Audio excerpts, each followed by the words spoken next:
অসম চৰকাৰে বহুত আপোনাৰ কয়লাৰে হওক আপোনাৰ চিমেণ্টৰে হওক আপোনাৰ বিভিন্ন ইথানলৰ হওক সেইবিলাক ফেক্টৰী তাত যধে মধে মানে আপোনাৰ পলিউশ্যন চাৰ্টিফিকেট কেনেকৈ আদায় কৰি লৈছে তেওঁলোকে ঘোচ ঘাচ দি এইবিলাক কৰি আপোনাৰ এনেকৈ আচলতে কল কাৰখানা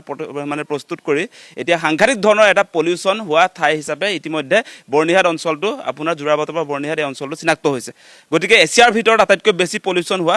জেগা হিচাপে সেই অঞ্চলটো যে হৈছে আজি আমি তাতে থাকোঁ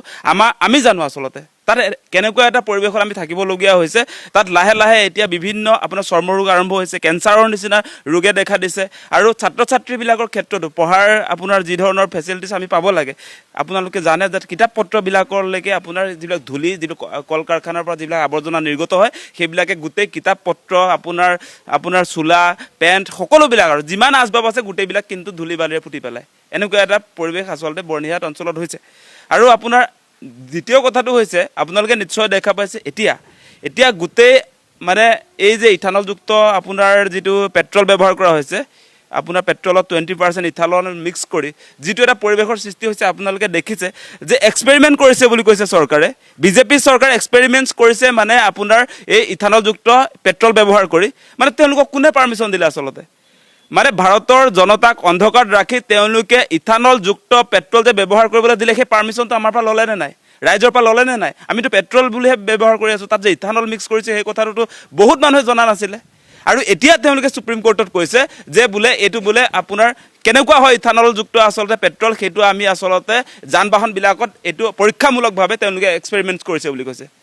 আচলতে এই যিটো আছে পেট্ৰলিয়াম বিভাগ আজি নীতিন গাডকাৰী তেওঁক সুধিছোঁ আমি আপোনাক আচলতে কোনে পাৰ্মিশ্যন দিলে বিজেপি চৰকাৰক কোনে পাৰ্মিশ্যন দিলে যে ইথানলযুক্ত পেট্ৰল ব্যৱহাৰ কৰিবৰ কাৰণে ৰাইজৰ অনুমতি নোলোৱাকৈ এনেকৈ আমাৰ যিবিলাক যান বাহন চলোৱা মানুহ যিবিলাক গাড়ী মটৰ যিবিলাকে চলায় এই মানুহৰ ওপৰত আচলতে এনেকুৱা এটা পৰিৱেশ এতিয়া আনিছে আপোনালোকে দেখিছে এতিয়া মই যোৰাবাটৰ পৰা আজি অফিচলৈ আহিলে আগতে মোক আচলতে 2 লিটাৰ পেট্ৰল লাগিছে এতিয়া 5 লিটাৰ পেট্ৰল লাগে মানে আপুনি গাড়ী ষ্টাৰ্ট হোৱাৰ লগে লগে আপোনাৰ যি তেল ভৰাইছে সেই তেল আপোনাৰ চকুৰ সন্মুখত কেনেকৈ নাইকিয়া হৈ গৈছে মিটাৰত শ্ব' কৰি থাকে এনেকুৱা পৰিৱেশ সূচনা হৈছে আজি আমি দেখিছোঁ যে আমাৰ গাড়ীবিলাকত মাইলেজ নাইকিয়া হৈ গ'ল এতিয়া আপোনাৰ মাইলেজেই নহয় এতিয়া বহুত গাড়ী আপোনাৰ এতিয়া এই গেৰেজবিলাকত পৰি আছে নতুন গাড়ী গেৰেজত পৰি আছে কালি আমি লগ পাইছোঁ কালি মই গাড়ীখন ধুৱাবলৈ যাওঁতে দেখিছোঁ তাত মানে নতুন গাড়ী আপোনাৰ তেওঁলোকে কৈছে স্বত্বাধিকাৰীৰ লগত কথা পাতিছোঁ তেওঁলোকে কৈছে ইথানলযুক্ত আচলতে এই পেট্ৰল ব্যৱহাৰ কৰাৰ কাৰণে এই নতুন গাড়ীসমূহ এতিয়া গেৰেজত পেলাই থ'বলগীয়া হৈছে মানে এই যে সাধাৰণ মানুহৰ ওপৰত এই বিজেপি চৰকাৰে যি ধৰণৰ অন্যায় কৰিছে সেইটো কোনো কাৰণতে আচলতে সমৰ্থনযোগ্য নহয় আৰু এতিয়া আপোনালোকে নিশ্চয় দেখিছে ভাৰতে এই ভূটানক আপোনাৰ এই ইথানলযুক্ত পেট্ৰল তেওঁলোকে আচলতে ইয়াৰ পৰা বিক্ৰী কৰিম বুলি যিটো চুক্তি কৰিবলৈ গৈছিলে এতিয়া আপোনালোকে দেখিছে তেওঁলোকে এইবিলাক ৰিজেক্ট কৰিছে কোনো কাৰণতে ভূটান গভৰ্ণমেণ্টে এই ভাৰত চৰকাৰে যি পেট্ৰলত যি ইথানলযুক্ত কৰি আচলতে বিক্ৰী কৰিব ওলাইছে সেইটো একচেপ্ট নকৰে তেওঁলোকে কৈছে তেওঁলোক কিমান আচলতে আপোনাৰ ৰাইজৰ প্ৰতি দায়বদ্ধ আপোনালোকে দেখিছে তেওঁলোকে 0% ইথানল থকা কোনো পেট্ৰল তেওঁলোকে ব্যৱহাৰ নকৰে সেই কথা কৈছে আৰু আমাৰ এই বিজেপি চৰকাৰে কি কৰিলে যে ইথানলযুক্ত পেট্ৰল ব্যৱহাৰ কৰি আমাৰ গাড়ীবিলাক গোটেইবিলাক বেয়া কৰি পেলালে খতম এতিয়া যিবিলাক গাড়ী কিনিছিলে কিমান কষ্ট কৰি গাড়ী এখন কিনা হয় সেই কষ্ট কৰি কিনা গাড়ীখন আপোনাৰ 2 মাহৰ পাছত যদি বেয়া হয় সেইটো EMI কোনে মাৰিব বিজেপি চৰকাৰে মাৰিব আজি নীতিন গাডকাৰী মাৰিব নেকি ভয়াৱহ এটা দিন আহিছে আপোনালোকে নিশ্চয় দেখিছে যে এনেকুৱা নহয় যে ৱৰ্ল্ডত সাংঘাতিক ধৰণে তেলৰ ক্ৰাইচিছ হৈছে সেইটো নহয় বৰ্তমান সময়ত আপোনালোকে যদি চাই এতিয়া আপোনাৰ হৰমুজ প্ৰণালীত কোনো ধৰণৰ ৰেষ্ট্ৰিকশ্যন নাই আপোনালোকে যদি আজি যদি চাই তেনেহ'লে পাৰ বেৰেল পেট্ৰলৰ দাম খাৰুৱা তেলৰ দাম আজিৰ দিনটোত আপোনাৰ 69ৰ পৰা 71 ইণ্টাৰনেশ্যনেল মাৰ্কেট এক বেৰেলত 159 লিটাৰত আপোনাৰ কেৱল আপোনাৰ 69ৰ পৰা $71 তাৰ মানে আজিৰ তাৰিখত 1 লিটাৰ পেট্ৰলত ভাৰতীয় টকাত হ'ব আপোনাৰ 41 টকা 41 টকীয়া পেট্ৰল এতিয়া কেই টকাত আমি পাইছোঁ 107 টকাত গতিকে এই চৰকাৰখনে কেনেকৈ আমাৰ পৰা লুটিছে সেই কথাটো আমি উপলব্ধি কৰিব লাগিব আমি ৰাইজে সেই কথাটো আচলতে সুধিব লাগে যে কি যুক্তি আছে যে যুদ্ধৰ পৰিৱেশ আছিলে যুদ্ধ চলি আছিলে তেতিয়া আমি মানি লৈছোঁ যে যুদ্ধৰ ভয়াৱহতাৰ কাৰণে সেই ক্ৰাইচিছৰ কাৰণে এই সংকটৰ কাৰণে আমি সকলোৱে মানি লৈছিলোঁ এতিয়াতো আপোনাৰ যুদ্ধটো শেষ হৈছে এতিয়াতো যুদ্ধ চলি থকা নাই আপোনালোকে জানে আৰু আপোনাৰ সেই যি সময়ত আমাৰ ইয়াত 107 টকা কৰি দিয়া হৈছিলে পাৰ লিটাৰ পেট্ৰলত সেই সময়ত আপোনাৰ পাৰ বেৰেল ইণ্টাৰনেশ্যনেল মাৰ্কেটত আপোনাৰ $111 হৈছিলেগৈ পাৰ বেৰেল 159 লিটাৰত আপোনাৰ $111 হৈছিলে আৰু এতিয়া 71 হৈছে আজি 69 হৈছে এতিয়া কেনেকৈ আমাৰ 107 টকা হৈ থাকিলে সেই কথাটো আপোনালোকে বিবেচনা কৰি চাওক যে $111 পাৰ বেৰেলত হওঁতে 107 টকা পাৰ লিটাৰত আমাৰ ইয়াত কৰিলে তাৰপাছত এতিয়া যে 69 হৈছে $69 যে হৈছে এতিয়া পাৰ লিটাৰ পাৰ বেৰেল আপোনাৰ পেট্ৰলত মানে এই সময়ছোৱাত ভাৰতীয় তত মই কৈছোঁ 41 পৰা 42 টকা গতিকে কেনেকৈ আমাৰ পৰা আচলতে লুটিছে সেই কথাটো চাওক যুদ্ধ নাই এতিয়াও তেল কোম্পানীবিলাকক নাকি লগাব পৰা নাই চৰকাৰে যি ইচ্ছা তাকে কৰিলে আমাৰ ইয়াততো আপোনালোকে দেখিছে যে আপোনাৰ পেট্ৰল ডিজেলৰ ক্ষেত্ৰত আগতে উঠা নমা কৰে আগৰ চৰকাৰৰ দিনত পেট্ৰল আৰু ডিজেলৰ দাম বাঢ়িলে উঠা নমা কৰে বাঢ়িলে আকৌ কমে পেট্ৰল ডিজেলৰ কথাটোৱে তেনেকুৱা এতিয়া বিজেপিৰ দিনত দেখিলোঁ ধাৰাবাহিকভাৱে আপোনাৰ বাঢ়ি গৈ থাকে কমাৰ নাম নলয় কেতিয়াও নকমে এটকা দুটকা কৰি কৰি আপোনাৰ সেই আপোনাৰ 72 টকীয়া পেট্ৰল আজিৰ দিনটোত 107 টকা কৰি পেলালে পানীৰ দৰত ইণ্টাৰনেশ্যনেল মাৰ্কেটত পেট্ৰল পাওঁতেও ইয়াত আপোনাৰ 100 টকা কৰি পেলালে গতিকে এই যে মোদী চৰকাৰ এই মোদী চৰকাৰে কিন্তু পেট্ৰল ডিজেলৰ দাম কমাম বুলি আহিছিলে বহুত হৰ্ডিং মাৰিলে তেওঁলোকে পেট্ৰল ডিপুবিলাকত বহুত মাৰিলে যে পেট্ৰল ডিপুৰ মাৰাৰ পৰা যদি ৰাইজ বাচিব লাগে পেট্ৰল ডিজেলৰ দাম বৃদ্ধিৰ পৰা যদি মানুহ বাচিব লাগে তেনেহ'লে বিজেপিক নৰেন্দ্ৰ মোদীক প্ৰধানমন্ত্ৰী পাতিব লাগে বুলি কৈছিলে আপোনালোকে দেখিছে সেইবিলাক কথা আৰু তেওঁতোতো এনেকুৱা উস্তাদি মাৰি কৈ দিলে বোলে পেট্ৰল বোলে 35 টকা দি দিব তেওঁ কৈ দিলে 26 টকা ডিজেল দিব কৈ থাকো সেইবিলাক কথা কিন্তু ৰাইজেওতো ক'ব লাগিব ন আমিয়ে কৈ থাকিলে নহ'ব নহয় কেৱল আমি কৈ থাকিলেতো নহ'ব প্ৰেছাৰ ক্ৰিয়েট কৰিবলৈ হ'লে আপোনাৰ চৰকাৰ এখনক জবাবদিহি কৰিবলৈ হ'লে সকলোতো মাত মাতিব লাগিব কি যুক্তি আছে আজি আপোনালোকে চাওক যে আজি আমেৰিকাৰ ৰাষ্ট্ৰপতি ডনাল্ড ট্ৰাম্পে আপোনালোকে দেখিছে তেওঁ আমেৰিকাত এনেও পেট্ৰলৰ আপোনাৰ ডিজেল পেট্ৰলৰ দামটো কম আৰু তেওঁলোকৰ যিটো মুদ্ৰা তেওঁলোকৰ যিটো ডলাৰ ৰেটটো পুৰা ওপৰত আছে গতিকে এই মুহূৰ্ততো আপোনাৰ $1 আৰু $1.14 আপোনাৰ 1 লিটাৰ পেট্ৰল পায় অনলি $1 গতিকে আমাৰ ইয়াত কিমান আপোনালোকে বিবেচনা কৰি চাওক আৰু সেই ডনাল্ড ট্ৰাম্পে তাত ভাবুকি দিছে পেট্ৰল কোম্পানীবিলাকক যিবিলাকে পেট্ৰলিয়াম ব্যৱসায়টো কৰে তেওঁলোকক ভাবুকি দিছে আমেৰিকাত যদি ব্যৱসায় কৰিবলৈ ইচ্ছা আছে তেনেহ'লে দাম কমাব লাগিব সেইটো তেওঁ তাত অৰ্ডাৰ দিছে তাত ভাবুকি দিছে হকিয়াই দিছে যে কোনো কাৰণতে আমেৰিকাত তেল কোম্পানীবিলাকে অধিক দামত ডিজেল পেট্ৰল বেচিব নোৱাৰিব সেই ভাবুকি সেই ধমকি লগাইছে ডনাল্ড ট্ৰাম্পে আমাৰ এজনে পাৰিবনে নাই আমাৰ মোদীয়ে তেল কোম্পানীবিলাকক আচলতে দমটোৱে বাদে এনে ক'ব পাৰিবনে নাই বাৰু এনে সাধাৰণভাৱে নৰ্মেল ভদ্ৰতাৰে ক'ব পাৰিবনে নাই তেওঁতোতো আপোনাৰ সেই পুঁজিপতিবিলাক ভয় খাই থাকে আজি আদানী আম্বানী বুলি ক'লেতো তেওঁতো পুৰা ভয়ত কঁপি থাকে সেইকাৰণে এতিয়া আপোনালোকে জানে তেলৰ ব্যৱসায় আম্বানীয়ে চলায় আদানীয়েও চলায় গতিকে এই যে আদানী আম্বানী এই দুটা মানুহক কোনো কাৰণতে আমি এই আমাৰ বিশ্বগুৰুৱে যে দম দিব ৰাইজৰ কাৰণে ডিজেল পেট্ৰলৰ ওপৰত যি ধৰণে আচলতে দাম বঢ়াইছে সেইবিলাকক লৈ যে তেল কোম্পানীক যে তেওঁ জবাবদিহি কৰিব সেইটো যে আমি কোনো কাৰণতে আশাই কৰিব নোৱাৰোঁ আচলতে দেখা গৈছে অসমৰ এগৰাকী মন্ত্ৰীয়ে যোৱাকালি মিটিঙত কৈছে যে যদিহে ইথানল প্ৰস্তুত নকৰে তেন্তে অসমৰ কৃষকসকল দুৰ্যোগত পৰিব মৰিগাঁও কৃষকসকল কোনোবা গোমধান খেতি কৰা কুঁহিয়াৰ খেতি কৰা এই যে অদ্ভুত এটা যুক্তি দিছে এইটো ক্ষেত্ৰত আপুনি কি ক'ব পীযুষ হাজৰিকা মানে ওপৰৰ মাল যে ওপৰৰ মালৰ মগজুত আচলতে আপুনি মই ভবা কথাই ঢুকি নাপায় আমি ঢুকি নাপাওঁ মানে তেখেতক পীযুষ হাজৰিকা যিটো ভাবে অসমৰ ৰাইজেটো কল্পনাই কৰিব নোৱাৰে সেই যে আপোনাৰ কুঁহিয়াৰ খেতি বা আজি গোমধানৰ খেতি আজি কুঁহিয়াৰ খেতি গোমধানৰ কৃষকসকলে গোমধানৰ খেতি কৰা কৃষকসকলে মানে গাড়ীত পেট্ৰলৰ ঠাইত আপোনাৰ ইথানল ব্যৱহাৰ কৰিব বুলিতো খেতি কৰা নাছিলে আগতে আজি এটা অদ্ভুত যুক্তি আহিছে এতিয়া তেনেহ'লে এই কৃষক আপোনাৰ মৰিগাঁৱত কিমান আছে আপোনাৰ কৈছে যে তেওঁ 1 লাখ মানে 2 লাখ মানৰ কথা কৈছে 2 লাখ বিঘা নে 1 লাখ বিঘা বোলে গোমধানৰ খেতি যদি ইথানল ফেক্টৰী নহয় তেনেহ'লে এই খেতিয়কবিলাক মৰি যাব বুলি কৈছে আজি যে আমি 150 কোটি মানুহ যে মৰি গৈছোঁ সেই কথাটো আপুনি ভাবিছেনে নাই আপুনি কেৱল মৰিগাঁৱৰ কথাটো ভাবিলে নহ'ব গোটেই অসমৰ আজি 3 কোটি আপোনাৰ 30 লাখ মানুহ এই যে ইথানলযুক্ত আপোনাৰ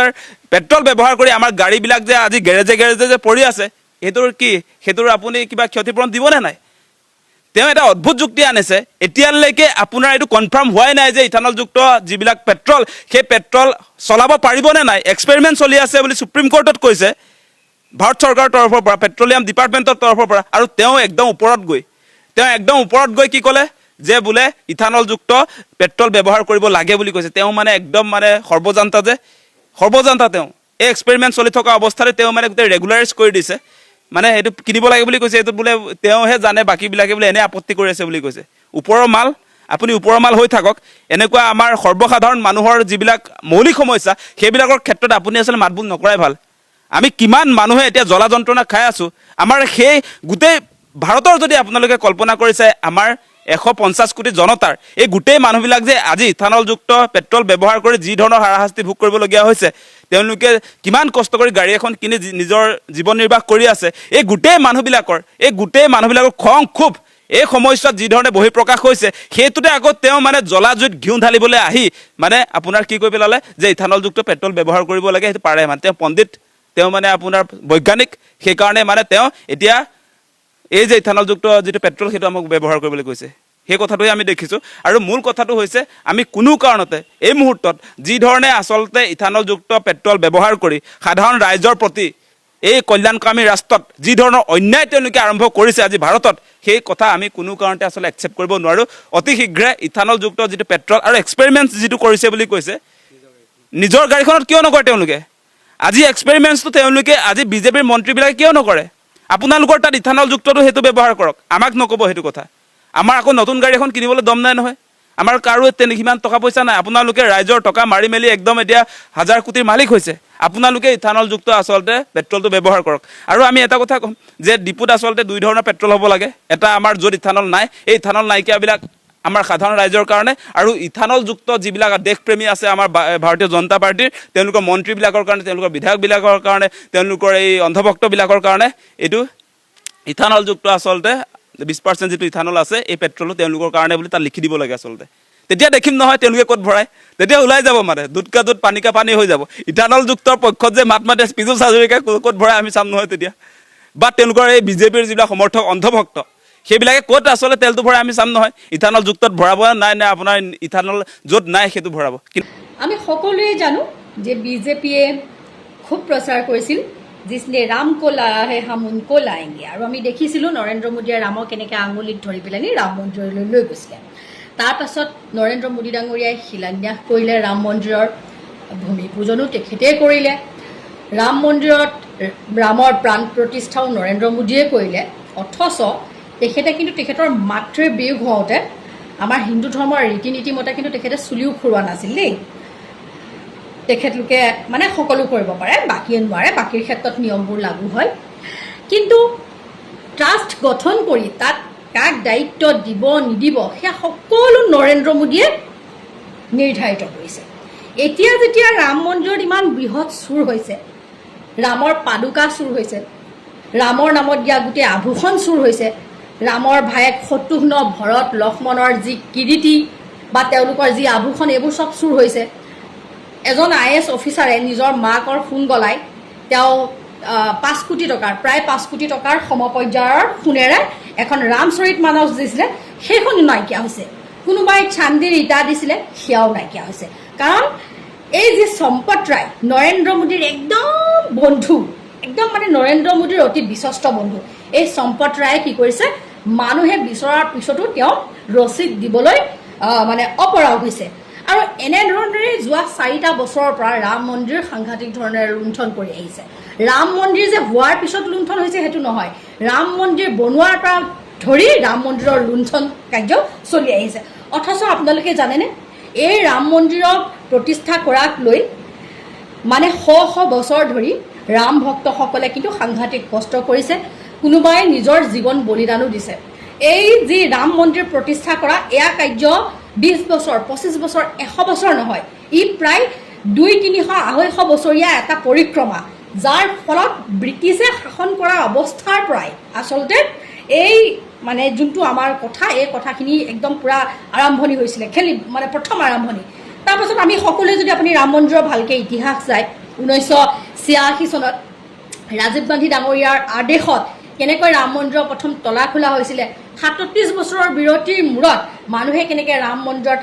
পূজা অৰ্চনা কৰিব পাৰিছিলে সেই কথাবোৰ আপোনালোকে গম পাব এতিয়া এওঁলোকে এনেকুৱা দেখায় যে কংগ্ৰেছীখিনিয়ে ৰাম মন্দিৰৰ কথা একো মুখেৰে মাত মাতিব নালাগে কাৰণ কংগ্ৰেছীসকল ৰাম মন্দিৰলৈ যোৱা নাই ৰাম মন্দিৰলৈতো অমিত শ্বাহো নাই যোৱা ৰাম মন্দিৰলৈতো ব্ৰিজভূষণ চৰণ সিঙো নাই যোৱা নিজেই ক'লে যে ৰাম মন্দিৰৰ যেতিয়াৰ পৰা আপোনাৰ মানে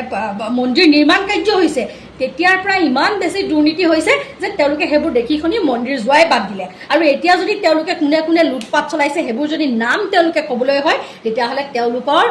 মানে ভৱিষ্যত বিপদ আছে সেই কথাটো নিজ মুখে স্বীকাৰ কৰিছে ব্ৰিজভূষণ চৰণ সিংহতে আৰু বহুকেইজনে এইবিলাক কথা জনাইছে আগতে ৰাম মন্দিৰ ট্ৰাষ্টত কোন আছিলে শংকৰাচাৰ্য কেইজন আছিল কিন্তু এতিয়া এওঁলোকে কি কৰিলে নৰেন্দ্ৰ মোদীয়ে গোটেই শংকৰাচাৰ্য কেইজনক আঁতৰাই তেওঁলোকৰ একদম মানে RSS বিশ্ব হিন্দু পৰিষদ আৰু এই মানে বিজেপিয়ে মিলি পেলানি এই সম্পত ৰায়হঁতক দায়িত্ব দিলে আৰু এই সম্পত ৰায়হঁত মানে এই নৰেন্দ্ৰ মোদীৰ জ্ঞাতেই আচলতে এওঁলোকে গোটেই ৰাম মন্দিৰ লুণ্ঠন চলাই আহিছিলে ইডিয়ে সামান্য সামান্য কথাত কিন্তু বিৰোধী দলৰ নেতাৰ ঘৰলৈ যায় এই ৰাম মন্দিৰত হৈ থকা লুণ্ঠনৰ ক্ষেত্ৰত আজি ইডি কেলে ষ্ট্ৰং নহয় আজি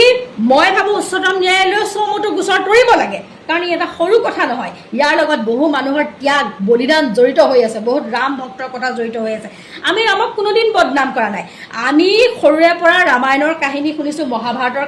কাহিনী শুনিছোঁ আমাৰ সন্তানকো আমি সৰুতেই ৰামায়ণ মহাভাৰতৰ কাহিনী শুনাই তেওঁলোকক মুখস্থ কৰি আকৌ আমি ক'বলৈ দিওঁ গতিকে আমি ৰামৰ বদনাম আমি নকৰোঁ আমি প্ৰকৃত হিন্দু আমি ভণ্ড হিন্দু নহয় এওঁলোক হৈছে ভণ্ড হিন্দু এওঁলোকে আচলতে ভগৱানকো ভয় নকৰে এওঁলোকে এই আমাৰ আৰাধ্য দেৱসকলৰ নামত এওঁলোকে ব্যৱসায় কৰে আজি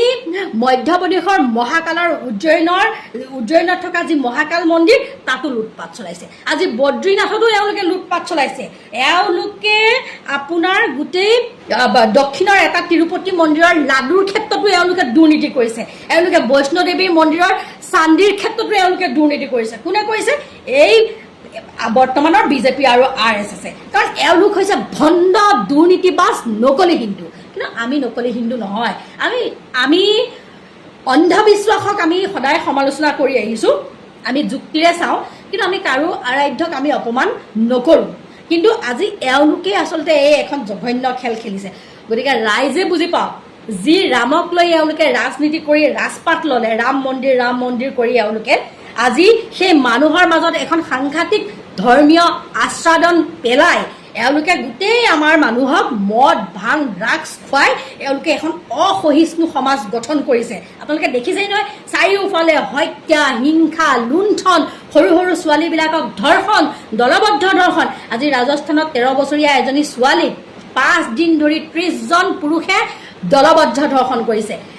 প্ৰত্যেকটো ক্ষেত্ৰত আপুনি দেখিছেনে আপুনি যিফালে নাযাওক ইমান অৰাজক হৈছে গতিকে এই যে মানুহবোৰ অসহিষ্ণু হৈছে সৰু সৰু কথাত মানুহে মানুহক হত্যা কৰিছে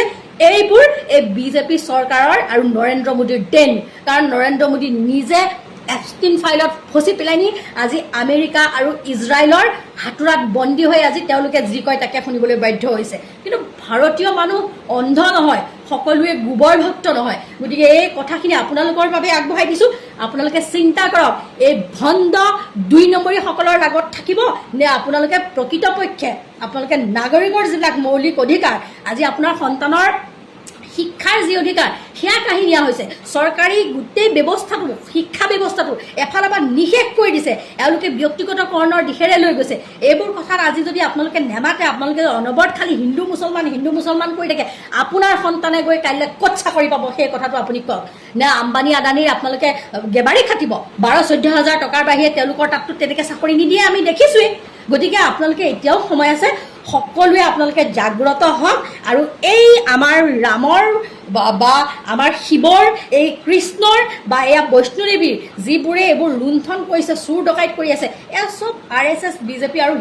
বিশ্ব হিন্দু পৰিষদৰ মানুহ হয় এওঁলোকৰ নেতৃত্বতে এইবোৰ হৈ আছে আৰু এওঁলোকে এইবিলাক চব নিজৰ কাৰণে তেওঁলোকে মানে চব এইবিলাক চুৰ ডকাইতত লিপ্ত হৈছে এওঁলোকক আপোনালোকে আইনা দেখাই দিয়ক আপোনালোকে এওঁলোকৰ মুখা আচলতে খুলি